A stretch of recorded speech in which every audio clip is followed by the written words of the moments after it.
Hello, traders. FX Pip Collector here. Today is Tuesday, August 5th, and this is my PM recap for the Euro US dollar, and we are on the 1 hour time frame.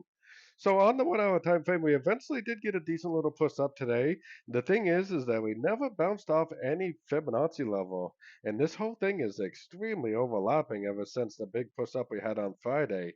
Makes me think that this is actually a wave A and this is actually a wave B, and potentially we may end up getting a push down to one of these Fib levels. I think price is going to have to go down to the someplace between the 38 to take out the low of wave A and maybe all the way down to even the 61% before we get the next pushed up.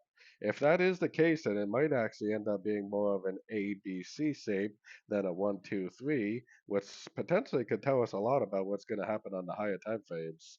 But we'll have to see what the next wave is, if it's a nice big impulsive wave or if it's more a smaller wave C wave around 100% of the potential wave A.